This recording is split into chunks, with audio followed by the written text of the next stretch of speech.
This is the Everyday AI Show, the everyday podcast where we simplify AI and bring its power to your fingertips.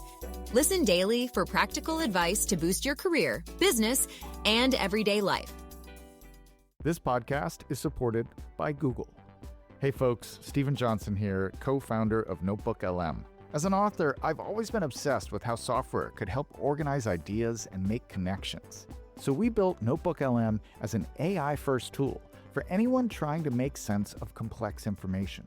Upload your documents, and NotebookLM instantly becomes your personal expert, uncovering insights and helping you brainstorm. Try it at notebooklm.google.com.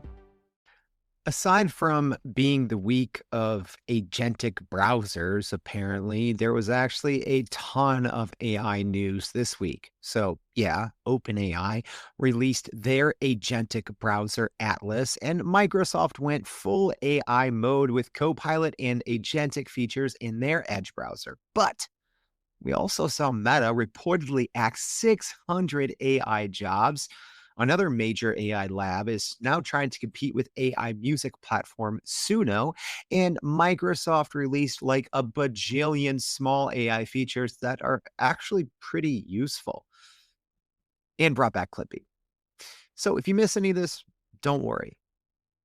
On Mondays, we bring you the AI news that matters, and this is your one-stop shop to get caught up and actually understand what all of these AI updates mean and how you can actually put them to work for you. All right, let's get into it. Welcome to Everyday AI. My name is Jordan Wilson, and if you're new here, Everyday AI is a daily live stream, podcast, and free daily newsletter helping everyday business leaders like you and me not just keep up, but actually get ahead. How we can make sense of all of these AI news, tools, and announcements to grow our companies and our careers. So if that's what you're trying to do, awesome. Me too. Starts here with the daily live stream and podcast. But if you want to take it to the next level, make sure to go to our website, youreverydayai.com. Go sign up for the free daily newsletter. Each day, we recap the highlights from that day's podcast, as well as all of the other AI news written by humans for humans that you need to know. So make sure you go check that out. But on Mondays, we bring you the AI news that matters. That's what today's show is all about. So you don't have to spend hours every single day toiling over what the heck does this new AI feature mean. We cut through the nonsense and give it to you straight. All right, let's get straight into it with the biggest piece of AI news of the week, and that is OpenAI went technically agentic in the browser. So OpenAI has unveiled their Atlas browser, a new agentic browser designed to integrate AI directly into everyday digital workflows and mainly bringing your ChatGPT history into a browser. Yeah, that's pretty cool. So OpenAI's new Atlas browser is available right now for Mac users with broader support for Windows and mobile users expected soon. And you don't even need a paid account. It is available to any free users as well, although you do have to have a paid account to use the agent mode. So more of the agentic features, yeah, you got to have a paid account. So Atlas does stand out by offering those agentic features, allowing AI agents to understand, remember, and act across multiple browser tabs, reducing manual copy, paste, and context switching.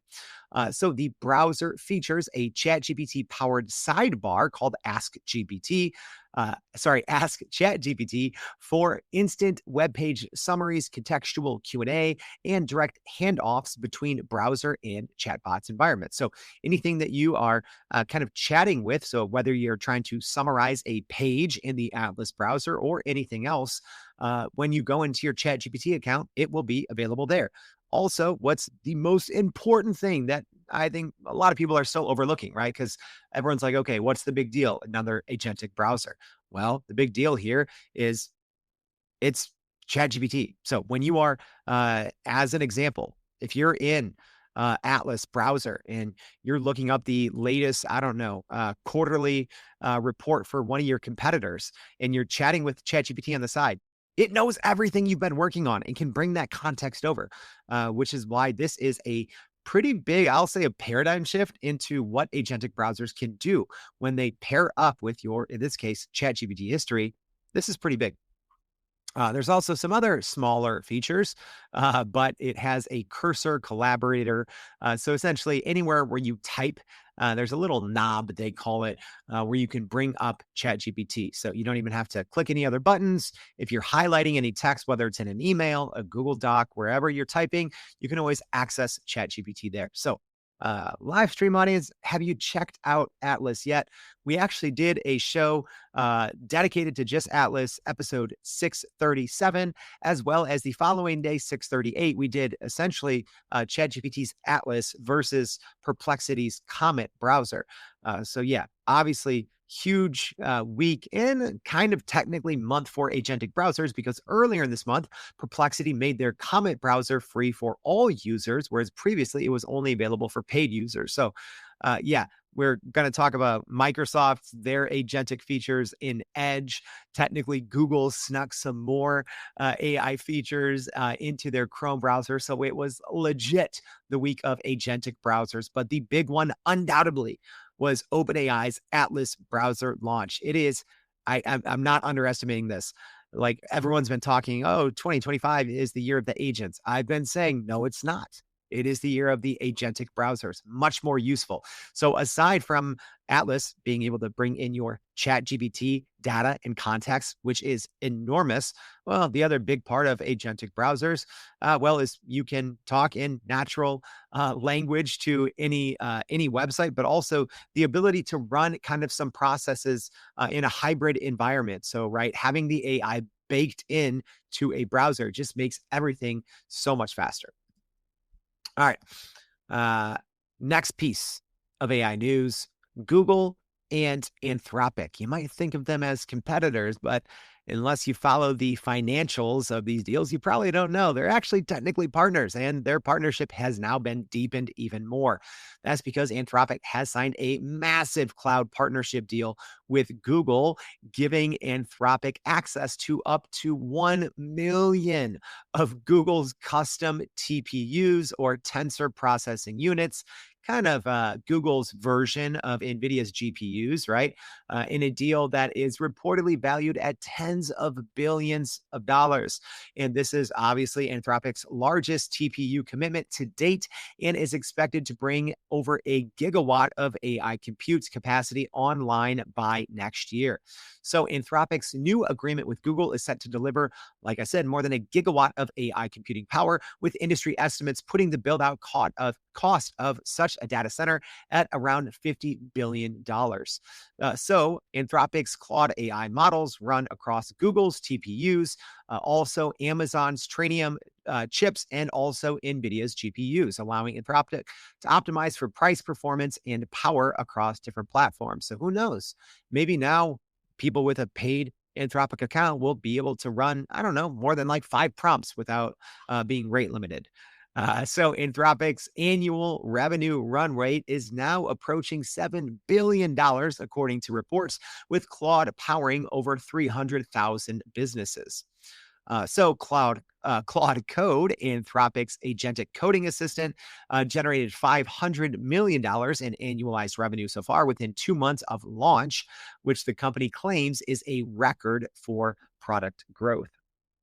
So Google has also deepened its investment in Anthropic, adding $1 billion in January to its previous $2 billion and maintaining a reported 10% equity stake in Anthropic. So, yeah, that's important here. This isn't really very much like some of the circular funding deals, the vendor financing that we've been talking about, a little different, but still, I mean, a lot of people overlook that Google has a 10% stake in Anthropic, which is technically one of its biggest competitors, right?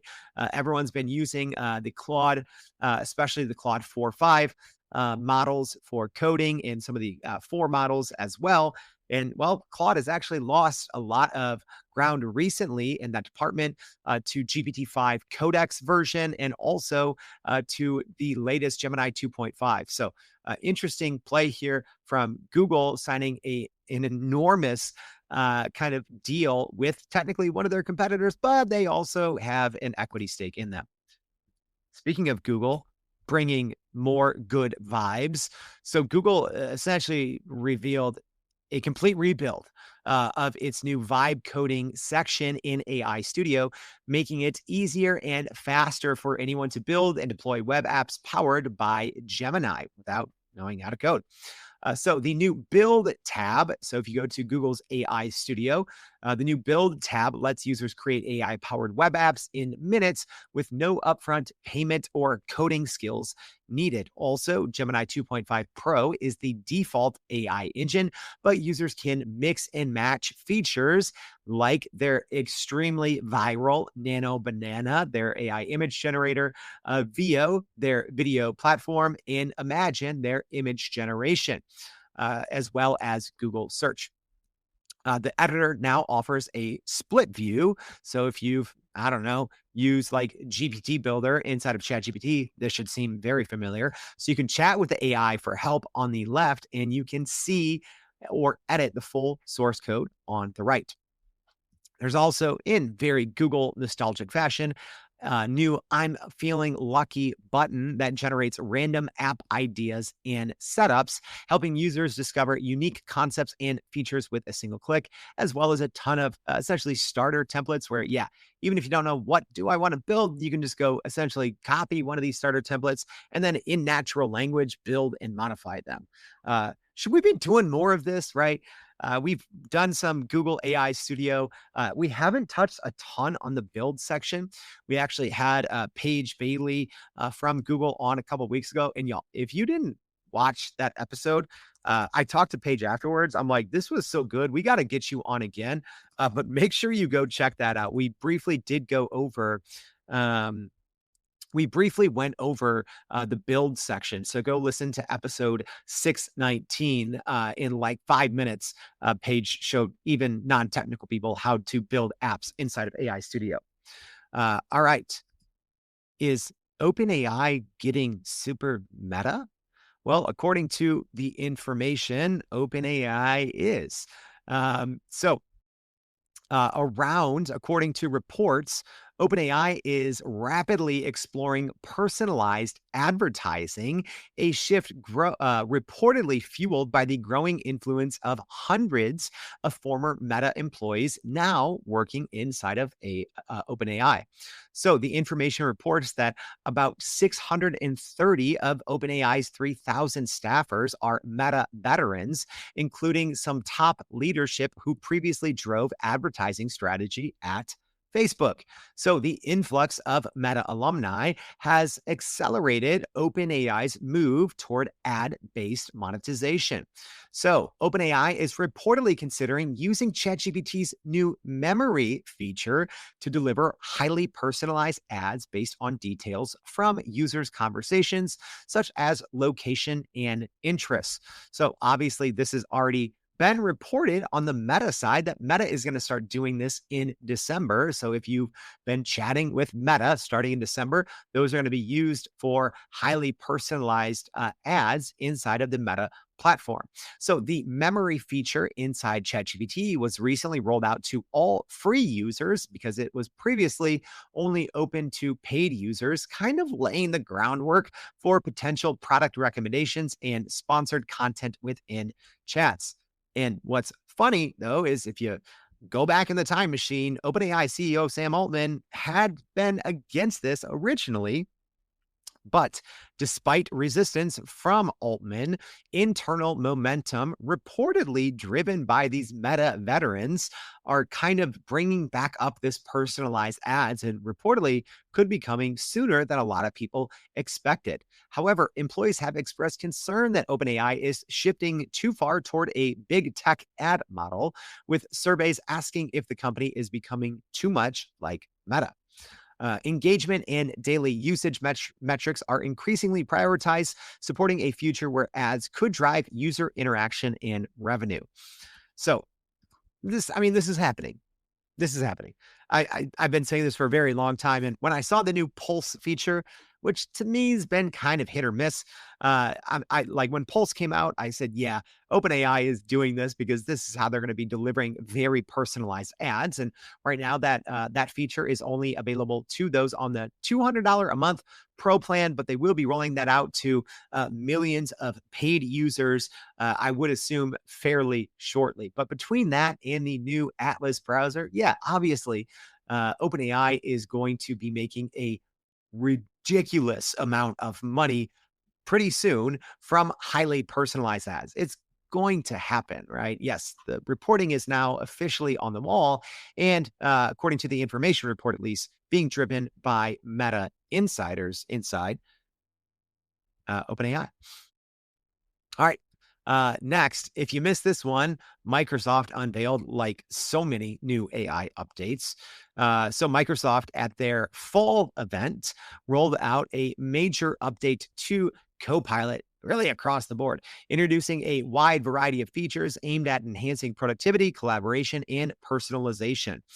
So we did an entire show on this on Friday, I believe. Yeah, it was Friday, episode 639. So if you want to know more, make sure to go check that out. But some of the bigger ones I will go over. So the new agentic browsing features in Microsoft Edge were probably the highlight. So now you have multi-step web actions like booking and unsubscribing, hands-free voice commands within Microsoft Edge, and tab reasoning to analyze and compare content across multiple tabs.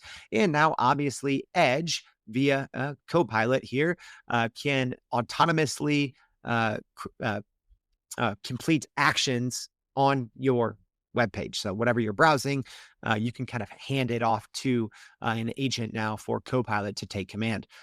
Here's the other big one that I think could be actually pretty cool and could get Microsoft a little momentum back. So they introduced group AI chats, allowing up to 32 participants to collaborate in a single session with Copilot, with everything from normal Copilot chatting to real-time thread summarization, polls, and automatic task splitting. The company also introduced Miko, an animated avatar, yay, that also revives Clippy, if you click it enough. There's a new real talk mode that's designed to get away from overly agreeable responses that have plagued large language models for years. Microsoft Copilot also rolled out online their new integration connectors to Gmail, Google Drive, Google Calendar, Outlook, and OneDrive. There's also the new Copilot Journeys, which automatically organizes your past chats, action, and browser history in Copilot into topic-based groups.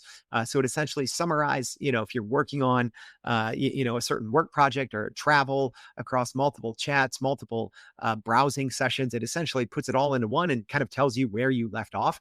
And then last but not least, well, there's actually a ton more, but the last one we're going to talk about today is the new Windows 11 integration that brings a Hey Copilot wake word for voice-activated AI assistants across apps. That one could be cool, as well as the dedicated Copilot home screen. So kind of a way to bring marry Copilot plus all the most recent files that you've worked on in a home screen. So yeah, between that and the Hey Copilot, we could be getting the actual smart version of Siri or Alexa before we get an actual smart version of Siri or Alexa.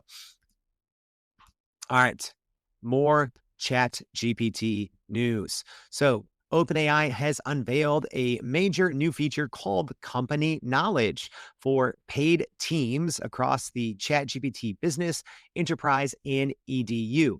So the latest updates allows ChatGPT to pull information directly from workplace apps like Slack, Google Drive, Gmail, GitHub, SharePoint, HubSpot, and others, making it easier for employees to find company-specific answers without switching between tools. But two things here. One, the feature must be turned on for each new conversation, which is a little bit of a bummer, but not a deal breaker for me. Just means, if you had a great chat going and you want this new feature, got to start over. Also, it temporarily disables web browsing and visual output generation. That's an important thing as well, which is actually good. You might think, oh, disables web browsing. That's bad. Well, no, in this case, it's good to ground it through your data. And this feature is powered by a reported new version of GPT-5 trained to search across multiple sources to give more accurate and comprehensive responses. So essentially, employees can now ask ChatGPT for project details, feedback summaries, or performance reports and receive answers with direct links and citations from internal company systems. Company knowledge also respects, according to OpenAI, existing app permissions and only accesses data users are authorized to see. That's always a concern, right? Someone's like, oh, like, why would I connect my SharePoint if there's information out there that some employees don't have access to? Well, it reportedly acknowledges and adheres to those permissions. It also supports enterprise-grade security, such as encryption, SSO, SCIM, and IP allow listing. So OpenAI recommends a phased rollout for enterprises. And what does this actually mean? Well, for employees and teams, faster, more reliable access to company data. All right, so I've tested this out a little bit. Very, very similar. It appears early on. I'd still need to do a little bit more testing personally, but it seems kind of like the Gemini Enterprise and Gemini Business, or at least the grounded portion of it. So yeah, let me know, y'all. Like, are you on individual plans? Are you on ChatGPT Business Plan, which used to be ChatGPT Teams? Are you on ChatGPT Enterprise? I'm curious what people are on. So live stream audience, let me know. Podcast, if you're listening on Spotify, you can leave a comment. I'm always curious. I assume people are always on like a ChatGPT Business Plan, but a lot of times I'm always shocked, right? Even at larger organizations where they're like, yes, let's start using AI more. They still don't have like a ChatGPT Business Plan, right? You just have a couple individuals who just have an individual paid plan. But y'all, if you are a decision maker at a large enterprise company, I've been saying this literally for years. This podcast is supported by Google. Hey folks, Stephen Johnson here, co-founder of NotebookLM. As an author, I've always been obsessed with how software could help organize ideas and make connections. So we built NotebookLM as an AI-first tool for anyone trying to make sense of complex information. Upload your documents, and NotebookLM instantly becomes your personal expert, uncovering insights and helping you brainstorm. Try it at notebooklm.google.com. You need to have an AI operating system, right? You need to start bringing all of your processes in either Gemini Enterprise, Gemini Business, ChatGPT Business, ChatGPT Enterprise, Claude's Enterprise Plan, or Microsoft 365. You have to start bringing your processes in. All right. It's not really an option anymore, especially with all of these new features like the company knowledge feature. All right. 600 plus jobs are now reportedly gone at Meta, the same company spending billions of dollars for like individual researchers. So according to an Axios report, Meta is cutting about 600 jobs from its superintelligence lab, impacting long-standing AI groups like Fair AI Research, product-related AI, and infrastructure units. So the company's leadership believes these AI teams had become bogged down by bureaucracy, slowing decision-making and process. So Meta's newly formed TBD Labs is spared from the cuts, according to Axios, and is still actively hiring, signaling a shift in focus toward fresh approaches and breakthrough research. So U.S. employees affected by the layoffs were notified on Wednesday, with Meta encouraging them to apply for other roles within the company. So the AI chief, Alexander Wang, former CEO of Scale AI, which Meta acqui-hired, said the reorganization will give remaining team members more responsibility and impact, aiming for a leaner, faster operation. So CEO Mark Zuckerberg pushed for this overhaul after growing dissatisfied with the results of Meta's previous AI efforts, seeking improved performance and innovation. Well, let's see what happens here, y'all. I'm just going to say this. Meta's Llama 4 was obviously underwhelming. There was some benchmark controversy when it first came out, one of the variations. Allegedly they had fitted one of the models specifically to score well on the LM arena and faced a little bit of controversy there. But I mean, here's the reality. 15 No, more than 15 billion. So, I mean, Meta had their $14 billion plus acquisition of Scale AI. They've reportedly spent more than $1 billion on multiple individual researchers, right? Over the course of, like a 4 or 6 year term, right? I mean, we are literally talking Meta is investing hundreds of millions of dollars in annual salaries for multiple individuals, right? According to reports. So maybe this is, who knows? Maybe this will work.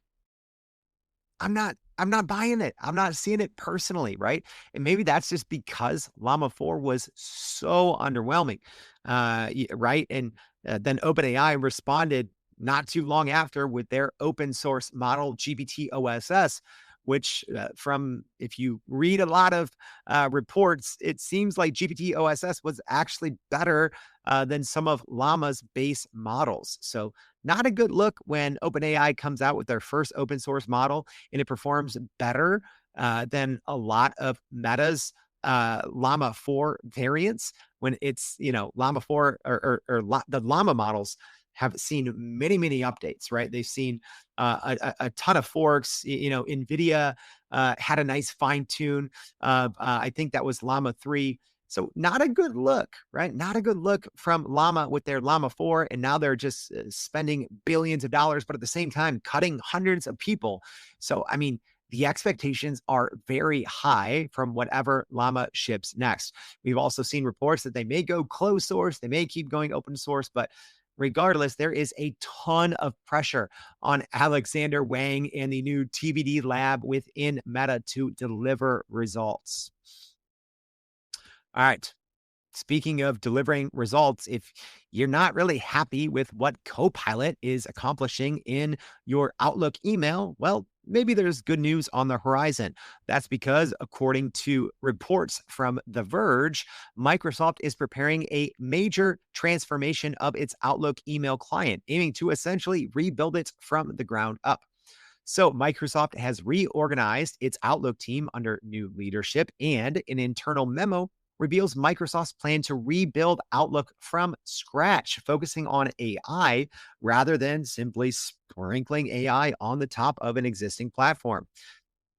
So the rebuild is described as the future Outlook as a quote unquote body double that will help users tackle work, making tasks feel less overwhelming by acting as a true partner, not just a set of tools. So Copilot, Microsoft's AI assistant, will obviously play a central role in this transformation, turning Outlook into a proactive partner that reads messages, drafts replies, which is new, and organizes schedules automatically. So there's kind of some reported new features that might separate the future version of Outlook versus what's available now when you combine Copilot plus Outlook. Well, essentially is it will read your emails, prioritize what's important, draft replies, and also organize your schedule automatically according to what's going on in your Outlook's inbox. So the Outlook team is shifting to rapid development with weekly feature experiments and prototyping cycles measured in days instead of months. So this overhaul will reportedly embed AI into every stage of Outlook's design, development, and rollout for both consumers and businesses. Is OpenAI going after Suno? Well, according to a recent report in The Information, the answer is yes. So, OpenAI is reportedly building a new AI powered music generation tool that creates music from just text and audio prompts. So, the tool aims to allow users to add custom music to videos or generate instrumental tracks, such as guitar accompaniment for vocals. So, according to reports, OpenAI is collaborating with Juilliard School students. That's a shocking one there, to annotate musical scores, providing high quality training data for the model. So yeah, what people don't really know is OpenAI was actually one of the first platforms to have an AI music platform. It was called Jukebox, and it was available way back when, and no one really used it, and most people don't even know. But it remains unclear whether this new tool from OpenAI will be a standalone product or just integrated into existing OpenAI apps like ChatGPT or the video app Sora. So it should be a fun kind of battle to watch because aside from Suno, I mean, you have Udio, but it's not a super crowded space, right? I think Udio and Suno, in terms of like AI music generation, it's kind of just them running away with it. And one thing I was actually taken aback by was how good music quality was in Sora, in Sora 2. Um, Way better than any of the other AI video platforms, right?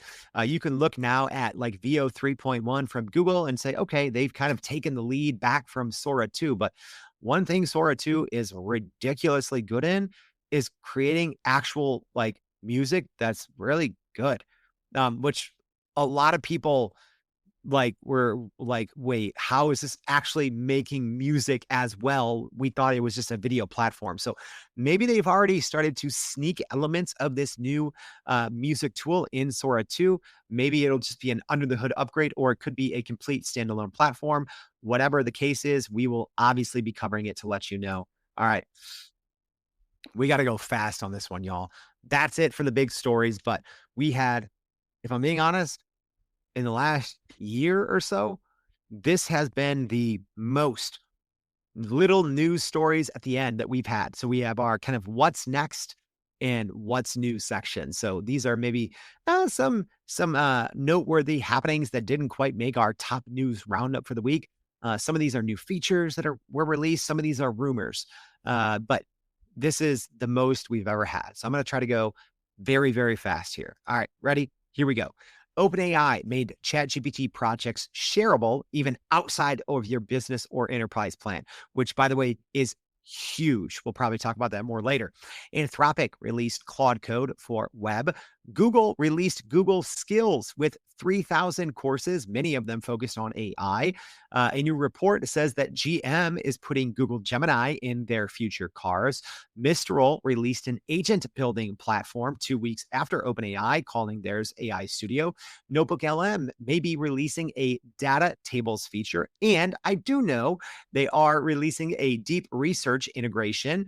XAI is rolling out a Grokpedia feature inside Grok on the web. Claude may be rolling out a version of company knowledge that OpenAI just debuted. Anthropic made Claude Desktop generally available this past week. Claude also rolled out an update specifically for life sciences. Adobe released its AI Foundry, which lets companies train custom models on their IP. SoftBank, this one's hot off the presses, reportedly just approved an additional $22.5 billion investment in OpenAI, bringing its total commitment up to $30 billion. This was part of an earlier announcement from earlier this year, but apparently the next $22.5 billion kind of branch just came in. There's more, y'all. Here we go. The AI browser Dia debuted a prompt to skill feature for agentic browsing. Google Gemini is gearing up for a visual layout, its version of ChatGPT Pulse, which looked really cool, by the way. We shared that in our newsletter last week. Perplexity is being sued by Reddit over AI training data.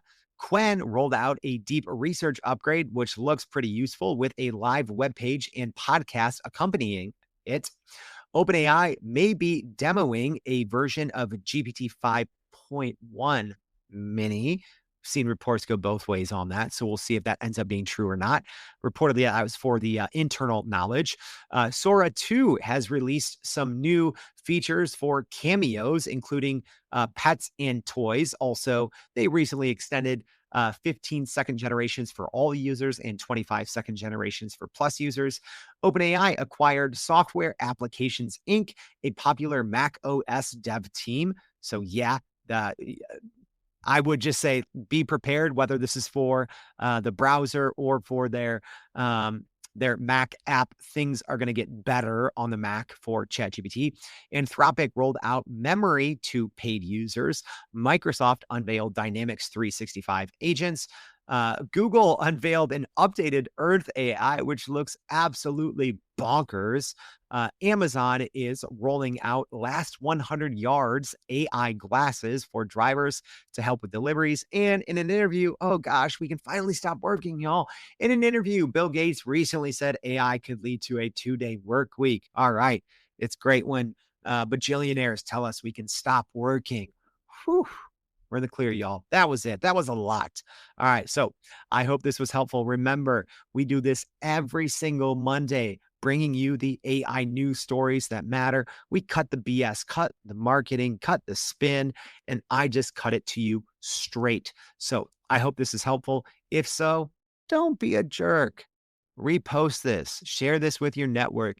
That's the only way we can keep this going, is when you tell someone about it. Don't just keep everyday AI as your dirty little AI secret on how you get so smart. All right. If you are listening on the podcast, we appreciate it if you could subscribe to the show, leave us a rating. Takes you like 30 seconds, but it makes us feel all warm and fuzzy. And then please go to youreverydayai.com. There's a little box there. You just put in your email and bam, all of a sudden you're smarter every single day in 7 minutes. You're going to know everything. So that's it. Thank you for tuning in today. Hope to see you back tomorrow and every day for more Everyday AI. Thanks, y'all. This podcast is supported by Google. Hey folks, Stephen Johnson here, co-founder of NotebookLM. As an author, I've always been obsessed with how software could help organize ideas and make connections. So we built NotebookLM as an AI-first tool for anyone trying to make sense of complex information. Upload your documents, and NotebookLM instantly becomes your personal expert, uncovering insights and helping you brainstorm. Try it at notebooklm.google.com. And that's a wrap for today's edition of Everyday AI. Thanks for joining us. If you enjoyed this episode, please subscribe and leave us a rating. It helps keep us going. For a little more AI magic, visit youreverydayai.com and sign up to our daily newsletter so you don't get left behind. Go break some barriers, and we'll see you next time.